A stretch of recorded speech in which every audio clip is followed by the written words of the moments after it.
साहिब जी मानवता का ग्रंथ है। इसमें संपूर्ण मानव जाति को एक सूत्र में पिरोया गया है। यूनेस्को के विद्वान यह बात मानते हैं कि भविष्य में अगर सभी देश एक होते हैं, एक सरकार बनती है, तो इसके संविधान का आधार श्री गुरु ग्रंथ साहिब जी रहेंगे। यह जानकारी सेवानिवृत्त प्रदेश के poster master general Shri I.S. Paul ने मुख्य अतिथि के रूप में दी। माता गुजरी पब्लिक स्कूल में गुरु ग्रंथ साहिब जी के प्रकाश पर्व के उपलक्ष्य में हिंदी भाषा प्रतियोगिता का आयोजन किया गया, जिसका विषय था मानवता का ग्रंथ। कार्यक्रम में महाराजा ग्रुप के संस्थापक डॉक्टर R.S. मखीजा, रमन कौर, रतनजीत सिंह शेरी, प्राचार्य नीलम पांडे के अलावा कई विद्यालयों के शिक्षक उपस्थित थे। निर्णायक के रूप में मनविंदर सिंह और गुरप्रीत कौर छाबड़ा थे। सर्वश्रेष्ठ 3 प्रतिभागी निर्झर कौर, मनस्वी मलिक और अनन्या भटनागर थी। संचालन गुणरीत कौर और बानीप्रीत कौर ने की। आभार माना मंजू पाड़ी ने। Bureau report. अर्थात हे नानक, तेरे नाम में शक्ति है और उसी के सहारे हम सबके भले की कामना करते हैं। यह वाणी केवल प्रार्थना नहीं है, बल्कि हर इंसान के लिए दया और शुभ कामना का प्रण है। गुरु ग्रंथ साहिब जी ने केवल गुरुओं की वाणी नहीं, बल्कि कबीर जी, नामदेव जी, रविदास जी आदि जैसे अनेक संतों की भी वाणी शामिल है। इससे यह सिद्ध होता है कि यह ग्रंथ केवल सिखों के लिए नहीं, बल्कि पूरी मानवता के लिए लिखा गया है। सबना जिया का एक दाता, सो मैं बिसरना जाए। अर्थात सभी जीवों का एक ही परमात्मा है, वह कभी मेरे मन से न बिछड़े।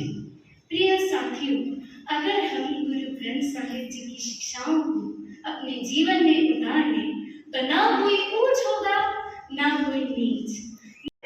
अवतारों, पैगंबरों व महान पुरुषों द्वारा ईश्वर की अनुकंपा के अधीन अनेक धार्मिक ग्रंथों की रचना हुई, जिसमें वेद, गीता, शास्त्र, बाइबल, पुराण आदि धर्म ग्रंथ शामिल हैं।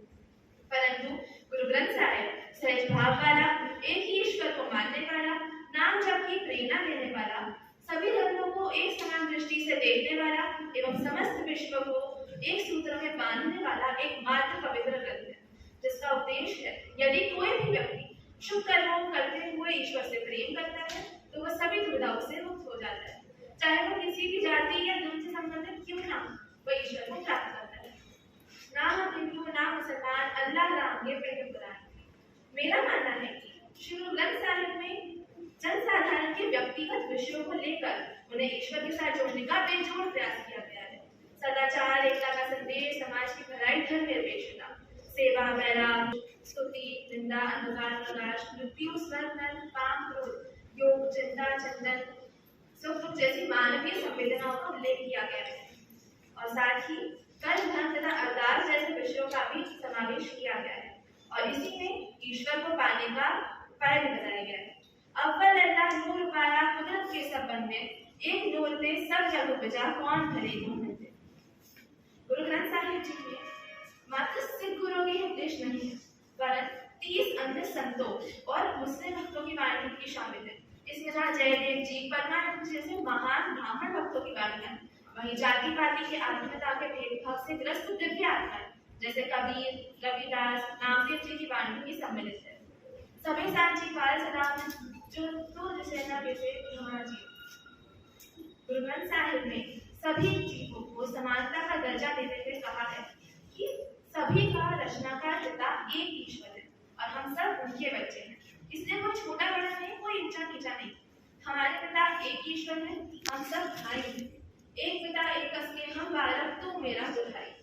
परमात्मा ने सर्वप्रथम ज्योति पैदा की, उसी से कुदरत ने सभी जीवों को जन्म दिया।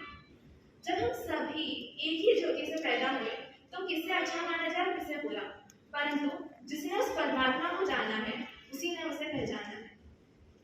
कहूँ नानक जिन हुकुम पछाता, सब साहिबकार तक भेज जाता। इसी तरह अति सहज एवं सरलता से समस्त धार्मिक ग्रंथों के मूल तत्व बताकर गुरु ग्रंथ साहिब द्वारा गुरु साहिबान ने मानवता को एक सूत्र में बांध दिया है। हिंदू पूजे देहुरा, मुसलमान मसीह, नामे सुनी सेवियां जब देहुरा न। डॉक्टर भीमराव अम्बेडकर जी ने गुरु ग्रंथ साहिब का अध्ययन कर कहा है कि पिछड़े वर्ग के लोग या जिन्हें हम अछूत कहते हैं, उन्हें आत्मिक और सामाजिक तृप्ति सिर्फ और सिर्फ गुरबाणी ही दिलवा सकती है, और वह किसी और मत से मुमकिन नहीं है। ये मानव मात्र का ही ग्रंथ है और गुरु ग्रंथ साहिब को इसलिए अलौकिक माना गया है। हमारा विश्वास है कि हम श्री गुरु ग्रंथ साहिब की वाणियों को अपने दिल में बसा दें तो यह आदर्श समाज बन सकता है। अब मैं एक गुरबाणी की पंक्तियों से अपनी वाणी को विराम देना चाहूंगी। एका धर्म ग्रंथ सच कोई, गुरुमति पूरा जगी जन सोई। धन्यवाद।